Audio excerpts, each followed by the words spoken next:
শ্রী শ্রী রাধা কৃষ্ণ কি জয়। শ্রী শ্রী জন্মাষ্টমী মহামহোৎসব কি জয়। আমি জানি আপনারা অত্যন্ত আনন্দিত হয়ে আছেন। কেন? সামনে আসে যিনি বিশ্ব ব্রহ্মাণ্ডের মালিক, তার শুভ জন্মদিন। তাই আমি জানি আপনারা সকলেই প্রস্তুত আছেন কিভাবে ভগবানকে আনন্দ প্রদান করবেন। তাই আমি আপনাদের কাছে উপস্থাপন করার চেষ্টা করছি। অনেক ভক্ত প্রশ্ন করছেন, বিভিন্ন ইউটিউবের মাধ্যমে তারা শুনছেন বা বিভিন্ন ব্যক্তিদের মুখ থেকে 26 তারিখ না 27 তারিখ। তো আপনারা 26 তারিখ করবেন, কেমন? এবং কিভাবে করবেন, কেন করবেন, করলে কি লাভ আর কি ওই দিন নিষেধ, সেই সম্বন্ধেও বলবো। এবং কিছু ভগবানের লীলা মহিমা আপনাদের কাছে উপস্থাপন করার চেষ্টা করব। কিন্তু তার আগে আপনার অনুরোধ করছি, যত তাড়াতাড়ি পারবেন এই কথাগুলো সবাইকে শেয়ার করুন। কেন? এই জন্মাষ্টমীটা অত্যন্ত অত্যন্ত গুরুত্বপূর্ণ, বিভিন্ন শাস্ত্রে পুরাণে বর্ণনা করা আছে। আর দেখুন, যার কৃপায় আমরা বেঁচে আসি, নিঃশ্বাস প্রশ্বাস বলুন, সূর্যচন্দ্র সব কিছু তেনার কৃপায়, তার যদি জন্মদিন তিথি যদি আমরা না পালন করি, এর থেকে আমার তো মনে হয় দুর্ভাগা আর কেউ নেই, তাই না? তা আমরা সবাইকে কেন দুর্ভাগা করাতে যাব? আমরা সবাইকে সৌভাগ্যবান ব্যক্তি বানাতে যাব, ঠিক কি না? আপনারাই বলুন। তো মন দিয়ে শ্রবণ করবেন। নমো এবং বিষ্ণু পাদায় কৃষ্ণ পেষ্টায় ভূতলে শ্রীমতে জয় পতাকা স্বামিনীতি নামিনে নম আচার্য পাদা নিতায় কৃপা প্রদায়নে গৌর কথা ধামোদয় নগর গ্রাম তারিণে। তাহলে জন্মাষ্টমী কবে বললাম? 26 তারিখ। কিন্তু একটু ভগবানের জন্য কষ্ট করবেন। কি? উপবাস থাকবেন মধ্যরাত্রি 12টা পর্যন্ত। দেখুন, ভগবানের জন্য একটু ত্যাগ করুন, দেখবেন ওই দিন হয়তো আমাদের কষ্ট হবে, কিন্তু কেউ যদি কৃষ্ণ চেতনায় থাকে কষ্ট হয় না। আর সে যদি দেহের চেতনায় থাকবে তাহলে তার কষ্ট হবে। কেন? সে যদি ভাবে যে আমার প্রভুর জন্মতিথিতে আমি করছি, আমি তো দেশের অনেকের জন্য অনেক কিছু ত্যাগ করি, অনেক কষ্ট করি, না খেয়ে থাকার চেষ্টা করি, কিন্তু প্রভুর জন্মদিনে করছি মানে আনন্দর দিন। এর থেকে আর আনন্দ কি আছে? নিতাই গৌর প্রেমানন্দে। তো ওই দিন কী হবে? উপবাস থাকবেন। আর উপবাসের পরে ভগবানকে আপনারা অনেক কিছু ভোগ লাগাতে পারেন, কিন্তু আপনারা কি পাবেন? কি আপনারা পাবেন বলুন? একাদশীর প্রসাদ। কখনো পঞ্চশস্য যে আছে, মানে কি বলবো আপনাকে, চাল মুড়ি বা ধান গম এইসব জিনিস আছে না, এগুলো পাবেন না। মানে যেটা একাদশী যেগুলো খাওয়ার দরকার সেইগুলোই আপনারা গ্রহণ করবেন। আর ভগবানের জন্য কিন্তু অনেক কিছু বানাবেন। এই নয় যে আমাদের জন্য আমরা খাবো বলে এগুলো বলে না, ভগবানের অনেক কিছু বানাবেন, তারপরের দিন পাবেন, কেমন? পালন করবেন। আর একটা বলা হয়েছে, এই যে জন্মাষ্টমী আসছে, রোহিণী নক্ষত্রটা খুব গুরুত্বপূর্ণ। এটা 5 বছর অন্তর আসে। সেই জন্য আপনারা ভাববেন এই দিনটা কিন্তু সবসময় পাবেন না। আমরা কদিন এই জগতে আছি তাও কোনো গ্যারান্টি নেই। তাই এই যে তিথিটা এসছে খুব গুরুত্বপূর্ণ, অত্যন্ত আপনার নিষ্ঠা সহকারে পালন করবেন, ভগবানের কাছে প্রার্থনা করবেন। এবার আপনাদের বাড়িতে ধরুন, প্রত্যেকের বাড়িতেই কিছু না কিছু ভগবানের আছে, কেউ গোপালের আছে, কেউ রাধাকৃষ্ণের আছে। যার রাধাকৃষ্ণ আছে তারা রাধাকৃষ্ণকে অভিষেক করবেন, যার গোপাল আছে গোপালকে অভিষেক করবেন। দুধ ঘি মধু গোবর গোমূত্র পঞ্চগব্য পঞ্চামৃত দিয়ে ফল দিয়ে, ঠিক আছে, ভগবানকে সুন্দর নতুন বস্ত্র পরাবেন, অলংকার দেবেন। আর ভগবানের জন্য যত রকম পারবেন 56 আইটেমের বেশি আপনারা ভোগ লাগাবেন। কেন? ভগবান আরও খুশি হবে যে হ্যাঁ, আমার জন্য আমার ভক্ত নিজে না গ্রহণ করে আমার জন্য এত কিছু বানিয়েছে, এত কিছু পরিশ্রম করেছে, কেমন? আর কি করবেন?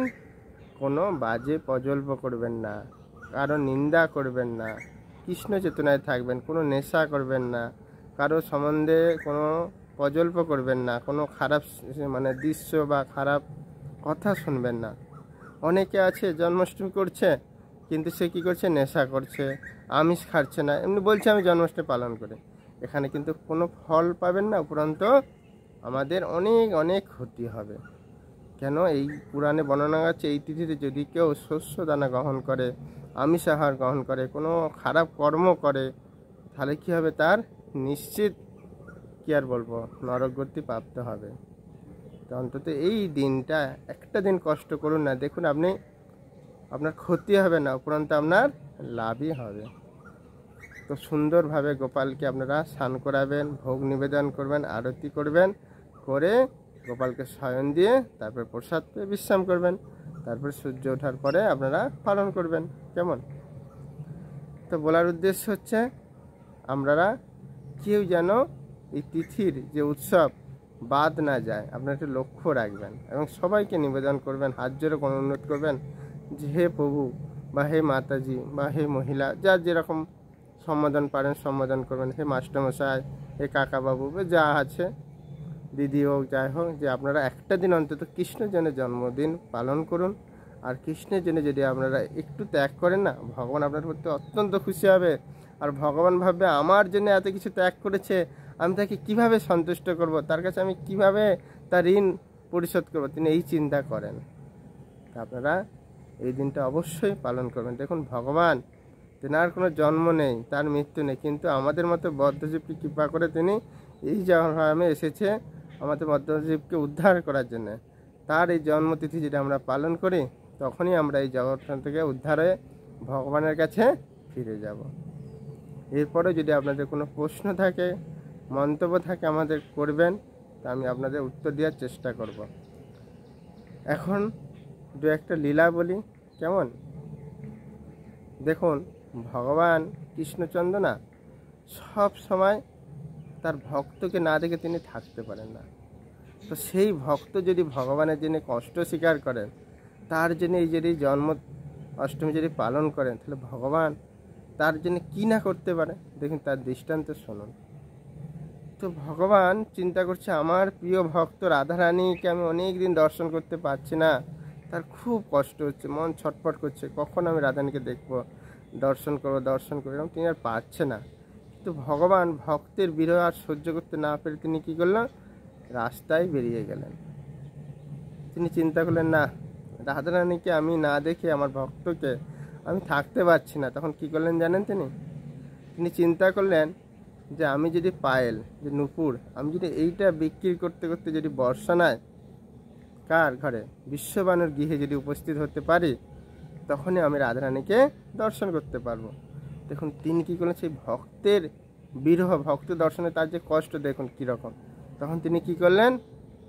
সেই পায়ের নূপুর করে, সেই স্বর্ণকারের রূপ ধারণ করে তিনি কী করলেন? ওই রোদের মধ্যে কষ্ট করে তিনি কী করছেন? বর্ষণায় যে চিৎকার করে বলছেন, পায়েল নেবে গো পায়েল, পায়েল নেবে গো পায়েল, আমি অনেক দূর থেকে এসেছি, নন্দগাঁও থেকে।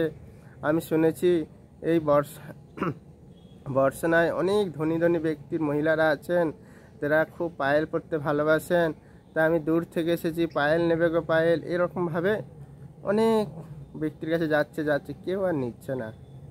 তখন এবার লোকের কাছে জিজ্ঞাসা করছে, কেন, এটা তো ভগবান সবই জানে, কিন্তু তাকে তো দেখাতে হবে না যে সত্যিকার সে একজন পায়েলওয়ালা, স্বর্ণকারী। তো তখন লোকে জিজ্ঞেস করছে, আচ্ছা, এখানে তোমাদের পায়েল নেওয়ার কেউ এরকম ধনী ব্যক্তির মহিলা নেই যে একটু পায়েল কিনবে? বলছে, হ্যাঁ হ্যাঁ আছে, আমাদের বিশ্বভানু মহারাজের কন্যা রাধারানী আছে, তার কাছে যাও, তার কাছে গেলে নিশ্চয়ই তোমার পায়েল নেবে। তো তখন কি করলেন? সেখানে গেছেন, যে মানে জোরে জোরে বলছেন, পায়েল নেবে গো পায়েল, আমি সুন্দর সুন্দর পায়েল নিয়ে এসেছি। তখন রাধারানীর সখীরা ছিলেন, ললিতা বিষয় এসে বাইরে দেখছি, কে? বলছে, আমি একজন পায়েল আলা, স্বর্ণকার, আপনারা এখানে শুনেছি যে রাধারানী খুব পায়েল পরতে ভালোবাসে, তা আমি অনেক দূর থেকে এসেছি, আমার এই পায়েল নাও না, আমার নাহলে সংসার চলবে কি করে, আমি খুব কষ্টের মধ্যে জীবনযাপন করছি, আমি জানি এটা বিক্রি করলে আমার সংসার চলবে, সন্তানরা না খেয়ে বসে আছে, এরকম খুব দুঃখ প্রকাশ করছে। বলছে, কিন্তু কি করব, আমাদের রানী এখন বিশ্রাম করছে। তখন সেই পায়েলালা বলছেন, ও আমি এত দূর থেকে আসলাম রোদের মধ্যে কষ্ট করে, আর তোমার রানী একটু আমাকে দর্শন দিতে পারছে না, পায়েল নেবে কিনা একটু দেখা করতে পারছে না, তিনি বিশ্রাম করছে। এই তোমাদের রানী, আমি যে শুনেছি বর্ষণা রানী খুব কৃপাময়, তিনি সবাইকে কৃপা করে, আর আমাকে একটু মানে পায়েলদের দেখার তার সময় না, সেরকম বিশ্রাম করছে। এরকম জোরে জোরে যখন বলছেন, তখন কি হয়েছে? রাধারানী বেরিয়ে এসেছেন। কে কে কে, আরে ভিতরে আসতে দাও, ভিতরে আসতে দাও, অত দূর থেকে এসছে, গরমের মধ্যে আসতে দাও। তখন যখন এবার রাধারানী বলেছেন, ললিতা সখীরা সবাই বলছে, চলো চলো, আমাদের রানী তোমাকে ডাকছে। যখন গেছেন তখন বলছে, কই তুমি কী কী পায়েল এনেছো দেখাও। তো পায়েল বার করেছেন, যদি তোমার পা দাও। রাধারানী পা দিয়েছে, আর যখন পা স্পর্শ করে পায়েল পড়াচ্ছে তখন তো রাধারানী বুঝতে পেরেছে আমার স্বয়ং প্রভু কৃষ্ণ, জয় কৃষ্ণচন্দ্র ভগবান কি। তখন তো তিনি তো সবার সামনে প্রকাশ করতে পারছেন না, লজ্জা পেয়ে যাবে না যে একজন পুরুষের মহিলার পা স্পর্শ করছে। তো যখন এই স্পর্শ করছে আর পায়েল পড়াচ্ছে তখন বলছে, মনে মনে বলছেন, হে রাধে, তোমাকে কত দিন আমি দেখি না, আমার বুক যন্ত্রণায় ফেটে যাচ্ছে, তোমার মতো প্রিয় ভক্তকে আমি কোথায় পাবো, দর্শন করতে পারছি না, তা আমি আর সহ্য করতে পারলাম না, তাই আমি এই পায়েল বিক্রির রূপ নিয়ে এসে তোমাকে দর্শন করার জন্য এসেছি। তুমি আমাকে কৃপা করে ক্ষমা করো, তুমি আমাকে দর্শন দাও।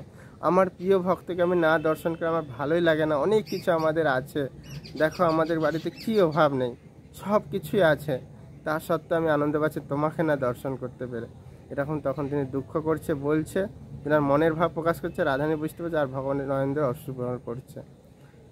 তখন সেই পায়েল যখন তিনি পরিয়ে দিলেন তখন তিনি খুব দেখে আনন্দ পেলেন এবং তিনি বলছেন, ঠিক আছে পায়েল দিলাম, এনাও তোমার দক্ষিণা, দিয়ে তিনি চলে গেলেন।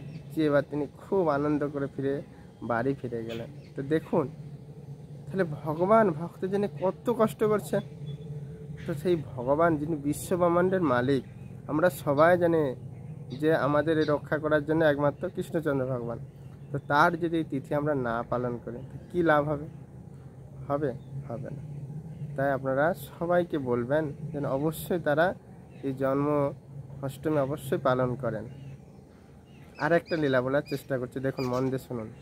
এটা তো কৃষ্ণ যেমন তার ভক্তকে দর্শন না করে এরকম কষ্ট হচ্ছে, তো এরকম ভক্ত যারা প্রেমিক ভক্ত ভগবান এইসব তিথি যদি না করে না পালন, তারা খুব কষ্ট পায় এবং কি তারা ভগবান ভক্তকে দর্শন না করলেও তারা কষ্ট পায়। এই জন্য যারা জন্মতিথি পালন করে না তাদের কষ্ট হয় না, যারা নতুন তাদের কষ্ট হয়। দেখুন কীরকম। তো রাধারানী একদিন চিন্তা করছে, আরে অনেক দিন হলো আমার মা আমাকে গৃহে থেকে বাইরে যেতে দিচ্ছে না, আর আমার প্রভুকে আমি দর্শন না করে কি করে ভালো থাকি। তিনি খুব নিজেকে অনুতাপ করছেন এবং দুঃখ প্রকাশ করছেন যে কী করে আমার সেই প্রভুকে আমি দর্শন করব, যিনি আমার আরাধ্য দেব। তো এইভাবে তিনি অনেক চিন্তা করছে, কিছু আর বুদ্ধি খুঁজে পাচ্ছে না। পরে তার চিন্তা আসলো যে আমাদের গায়ের সখীরা তো নন্দগ্রামে কী করতে যায়, দুধ বিক্রি করতে যায়। তা আমি যদি আমার মাকে বলি, মা আমিও তো এখন কন্যা বড় হচ্ছি, আমার পাশের সখীরা কি হচ্ছে নন্দগ্রামে দুধ বিক্রি করতে যাচ্ছে, মা বাবা আর কত কষ্ট করবে, আমাকে একটু তার সেবা করার সুযোগ তো দাও। তো এইভাবে মা বলছে, না তুই ছোট, তুই হারিয়ে যাবি, কষ্ট হবে। বলছে, না মা আমি তো সখীদের সাথে যাব, আমার কিচ্ছু হবে না, তুমি আমাকে মা অনুমতি দাও না, আমি দুধ বিক্রি করতে যাব। তো যখন কন্যা যখন এরকম বিনয় করছেন তার মায়ের কাছে, কীর্তিদা মাতার কাছে, তখন বলছে, ঠিক আছে যা, সাবধানে যাবি, কিন্তু সবার সাথে থাকবে। তখন সে কী করছে, দুধ নিয়ে সেই নন্দগ্রামে গেছেন, যে বলছেন দুধ নেবে, দুধ আমরা সেই বর্ষনা থেকে এসেছি, আপনারা এখানে দুধ নেবে, এভাবে সব জায়গায় বলে যাচ্ছে। ওরা ভাবছে কি কমসে কম আমাদের কথা শুনে কৃষ্ণ আসবে। তো দেখছে সারা নন্দগাঁও মানে দুধ নেবে বলতে বলতে কেউ আর আসছে না। তখন তারা দেখছে প্রায় সন্ধ্যার কাছাকাছি, এখন ঝড় বৃষ্টিও এসে গেছে, এখন আমাদের বাড়ি ফিরে যেতে হবে, কি করব। দুধ তো বিক্রি হলোও না, আর আমরা সেই কানাইকে কৃষ্ণকেও দর্শন পেলাম না। এসে রাধারানী খুব দুঃখ করতে করতে ফিরে যাচ্ছেন এবং বৃষ্টিও এসে গেছে। তার বৃষ্টি পর কী হয়েছে, সমস্ত নৌকা চলে গেছে। এবার ওরা কী হবে, যমুনার উপরে নৌকায় করে যাবে যেমন এসেছিল। দেখছে কোনো আর নৌকা নেই, মাঝিও নেই। তখন তারা চিন্তায় পড়ে গেছে কিভাবে আমরা বাড়ি ফিরবো।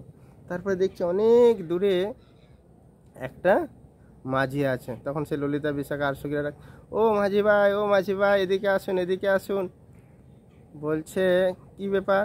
বলছে, আমাদের একটু বর্ষণায় পৌঁছে দাও না, এই ঝড় বৃষ্টির মধ্যে কোনো নৌকা নেই, কী করে আমরা বাড়ি ফিরে যাব, তুমি একটু দয়া করো। আর কৃষ্ণ কিছু মাঝি ভাই সেজে বসে আছে, কেমন।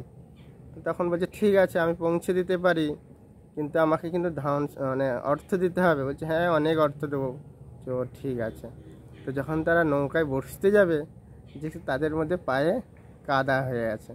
বলছে, হায় হায় হায়, তোমরা আমার নৌকাটা, এই কাদা পানি উঠেছে, নৌকাটা নোংরা হয়ে যাবে, ভারী হয়ে যাবে, পাটা ধুয়ে আসো, পাটা ধুয়ে আসো। তো তারা পায়ে তা যমুনাতে ধুয়েছে, কিন্তু তার সত্ত্বেও কাদা লেগে আছে। তখন সে মাঝি ভাই বলছে, না তোমরা পা ধুতেও পারো না, দেখছি কাদা লেগে আছে। তখন কী করছে, ভগবান স্বয়ং সে রাধারানীর চরণ ধৌত করে তার সখীদের সমস্ত চরণ ধোয়ে পা ধুয়ে দিচ্ছে। আর সেই তখন ভগবান কৃষ্ণ বলছে, হে রাধে, তুমি আমাকে দর্শন পাওয়ার জন্য তুমি কত কষ্ট করে এই দুধ বিক্রি করার জন্য এসেছে, তুমি আমাকে দর্শন পাচ্ছ না, আমি তোমাকে পরীক্ষা করছিলাম যে তুমি কতটা আমাকে ভালোবাসো। আমি দেখো সেই মাঝি রূপে এসে তোমাকে দর্শন করলাম, আর এই তোমার চরণের এই স্পর্শ পাওয়ার জন্য আমি এই মাঝি সেজে থাকলাম, আর এরকম তোমাদের সাথেই করলাম। তো রাধারানী তো বুঝতে পেরেছে, কিন্তু সখীরা বুঝতে পারছে না। তো তারপরে বলছে, চলো এবার, ওই যে পা পরিষ্কার হয়ে গেছে, বলছে হ্যাঁ। বলছে তাহলে এবার চলো। বলছে চলো। যেতে যেতে যেতে বলছে, না আমার খিদে পেয়েছে, আমি সেই সকাল থেকে মাঝি মানে নৌকা বাইছি, খাওয়া দাওয়া হয়নি তোমরা বলে, কিন্তু আমাকে একটু খিদা পেয়েছে, খায়। তো খাওয়া দাওয়া করেছে। খাওয়া দাওয়া করার পরে বলছে, না আমার একটু ঘুম পাচ্ছে। তখন বলছে একটু ঘুমায়। তো ঘুমিয়েছে। আর সে ঘুমাতে ঘুমাতে কী করছে, একটু পাশ ফিরে দেখছে তার কোমরে বাঁশি। তখন আরে তুমি কৃষ্ণ এরকম মাঝি সেজে আছো, আমার প্রিয় সখী রাধারানী তিনার তোমার দর্শন পাওয়ার জন্য সারা রাত দুপুর অবধি দুধ নেবে, দুটো ঘরের মধ্যে তুমি দর্শন দিলে না, সে কত কষ্ট পেয়ে দুঃখ পেয়ে বাড়ি ফিরে যাচ্ছে, আর তুমি এখানে মাঝি সেজে বসে আছো। তখন কৃষ্ণচন্দ্র খুব লজ্জা পেলেন এবং তার দিকে সেই বর্ষানায় পৌঁছে দিলেন। তো দেখুন, ভগবান যেমন ভক্তকে কষ্ট মানে না পেয়ে কষ্ট পায়, তো ভক্ত ভগবানকে না পেয়ে এরকম কষ্ট পায়। তখন ভগবান কী করলেন, স্বয়ং সেই মাঝি সেজে এসে তাদের নৌকা করে নিয়ে তাদের কোথায় পৌঁছে দিলেন, যমুনাতে। তো এখান থেকে আমরা কি শিক্ষা পাচ্ছি, যে আমরা যদি সত্যিকারের ভগবানকে ভালোবাসবো, ভগবান আমাদের অবশ্যই ভালোবাসবেন, তিনি আমাদের না দর্শন করে কষ্ট পান। আর ভক্ত যদি ভগবানকে সত্যিকারের ভালোবাসেন, বলছে যে পূজা আর কি ভালোবাসা দুটোর মধ্যে ফারাক আছে। অনেকে পূজা করে কি করতে হয়, করলো যা হোক দেখেছি, কিন্তু ভালোবাসাটা কি না, কৃষ্ণ কি চায়, কি দিলে তে খুশি হবে, এইটা হচ্ছে প্রকৃত হচ্ছে ভালোবাসা।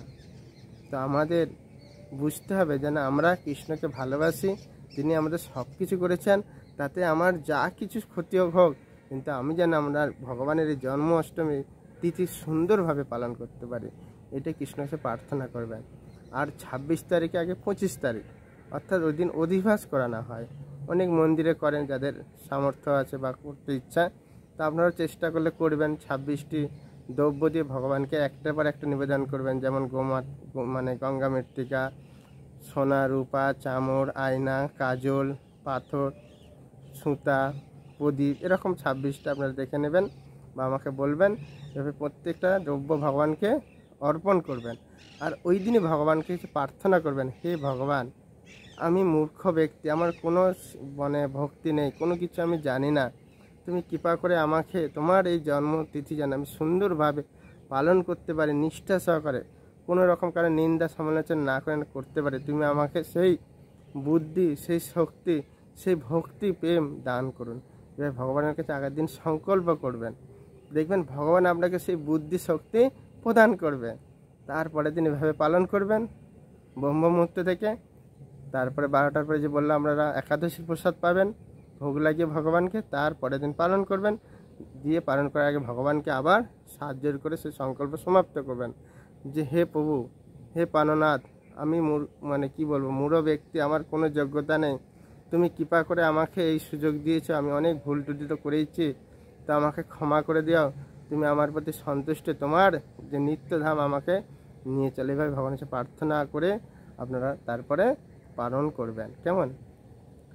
তো বলার উদ্দেশ্যে ভগবানের অপুরন্ত লীলা, ভগবান হচ্ছে নিত্য আর আমরা হচ্ছে কি অনিত্য, তাই আমরা চাইব অনিত্য বস্তু নিত্য বস্তু সেবা করতে, তাকে খুশি করার জন্য। আর ভগবান দেখুন এতই তিনি দয়াময়, তিনি দেখুন সবাইকে সব কিছু দিয়ে নিজে সেই গোয়ালা নামে পরিচিত। রুক্মিণীকে বলছে, রুক্মিণী দেখো আমি একজন গোয়ালা, এমনকি আমাদের যে গাভীগুলো আছে সব আমার পিতার, আমার কিছুই নেই, তুমি কেন আমাকে বিবাহ করলে? তোমার জন্য একটা রাজা রাজপুত্র দেখছি, তার কত ঐশ্বর্য ছিল, তুমি তাকে বিবাহ করতে পারলে না? আমার মতো একজন গোয়ালাকে ভিক্ষে করলে সে কিছু নেই, শুধু গোচারণ করে।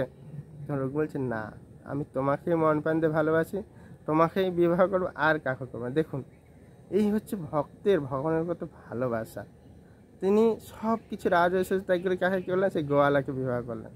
তা আমাদের অনেক ঐশ্বর্য থাকতে পারে, কোনো কর্মের দোষক, পুণ্যকর্মের দোষক পেয়ে গেছে, কিন্তু এগুলোর প্রতি আমরা অহংকার গর্ব করব না। আমরা করব কাকে? কৃষ্ণ, কৃষ্ণ, কৃষ্ণ। কৃষ্ণ ছাড়া জীবনে আমাদের আর কিছুই নেই, কিছু নেই। আর একটা আপনাদের বলি, আপনারা তো ভাববেন যে প্রভু শুধু কৃষ্ণের কথাই বলছেন। আপনারা দেখুন, এই জগতে যার প্রতি আপনি আসক্তি হন, দেখবেন সেই আপনাকে পরে দুঃখ দেবে। কিন্তু যদি আপনি কৃষ্ণের প্রতি আসক্তি হন, আপনাকে দুঃখ দেবেন, আপনাকে আনন্দ প্রদান করবেন। এই জন্য কৃষ্ণ তিনি সবসময় আকর্ষণ প্রদান করেন। কার? কৃষ্ণ ভক্তি, কৃষ্ণ প্রেম, আর সবসময় আনন্দে থাকবেন। এই জন্য দেখবেন ব্রজবাসীরা কী হয়, সব সময় সে কৃষ্ণের উপাসনা করছেন, আর রাধারানীর নামও করছেন। কেন? রাধারানীকে যদি আমরা খুশি করতে পারি, তাহলে কৃষ্ণ অবশ্যই খুশি হবে। কেন? আমরা তো ডাইরেক্ট ভগবানকে খুশি করতে পারি, সেটা তারা রাধার নাম করে। আর রাধার নাম করলে কৃষ্ণ আরও বেশি খুশি হয়, যে হ্যাঁ, আমার ভক্তের প্রিয় ভক্তের নাম করছে। তাই তেনারাও দেখুন, ব্রজবাসীরা সবাই কৃষ্ণের উপাসনা করছে বৃন্দাবনে গেলে।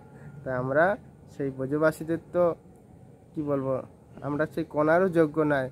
তা আমরা যদি সেই ব্রজবাসীদের কাছে, তুলসী মহারানীর কাছে, রাধারানীর কাছে সমস্ত সখীদের প্রার্থনা করি, হে সখী, তোমরা সব সময় কৃষ্ণ কীভাবে খুশি হবে সেই চিন্তা তোমরা করো, তা আমাদেরও একটু কৃপা করো না, আমরাও যেন সেই প্রভুর একটু সেবা করার সুযোগ পাই, এভাবে প্রার্থনা করবেন। দেখুন, এই জগতে যদি বস্তু হয়, ভালোবাসা হয়, দয়াময় হয়, রক্ষাকর্তা হচ্ছে কৃষ্ণ। এই জগতে আর কেউ নেই। আপনি যতই করুন না কেন, অনেক বাড়ি ঘোড়া সব কিছু বানান, দেখবেন কৃষ্ণ যদি না থাকে আপনার জীবনটাই শূন্য। আর কৃষ্ণকে ভালোবাসুন, দেখবেন আপনার জীবনটা মনে যাবেন অনেক কিছু আমার মধ্যে আছেন। কৃষ্ণকে ভালোবাসুন, কৃষ্ণকে আপনার আপনজন মনে করুন, কৃষ্ণই আমাদের সব কিছু, এইটাই ভাবুন না। আর তার পৃথিবীর জন্য একটু করুন না, দেখুন আপনার জীবন কত ভালো হবে। আপনারা কি করেন, যেটা নিত্য নয়, অনিত্য, তাকে ভালোবাসেন, কষ্ট পান, আর ভগবান এসে কান্না করেন, হে ভগবান, আমি এনার জন্য এত কিছু করলাম, আমাকে এরকম কষ্ট দিলাম। কিন্তু তুমি নিত্য বস্তুর জন্য তোমরা করো, দেখবেন আপনারা আনন্দ পাবেন। কেমন? তা আবার বলছি, 27 তারিখ নয়, 26 তারিখ অবশ্যই আপনারা করবেন জন্মাষ্টমী। এরপরে যদি কোনো প্রশ্ন থাকে, কমেন্ট থাকে, আমাকে জানাবেন। যদি ভালো লাগে শেয়ার, সাবস্ক্রাইব করবেন, এবং যদি কোনো অনেক আরও প্রশ্ন থাকে করবেন। কিন্তু সবাইকে বলবেন একটা দিন কমসে আপনারা নিরামিষ খান, একাদশীর প্রসাদ পান, এবং ভগবানকে খুশি করুন। কেমন? হরে কৃষ্ণ, হরে কৃষ্ণ, কৃষ্ণ কৃষ্ণ হরে হরে, হরে রাম, রাম রাম হরে হরে। জয় কৃষ্ণচন্দ্র ভগবান কি জয়, জন্মাষ্টমী মহোৎসব কি জয়, সমবেত ভক্তবৃন্দ কি।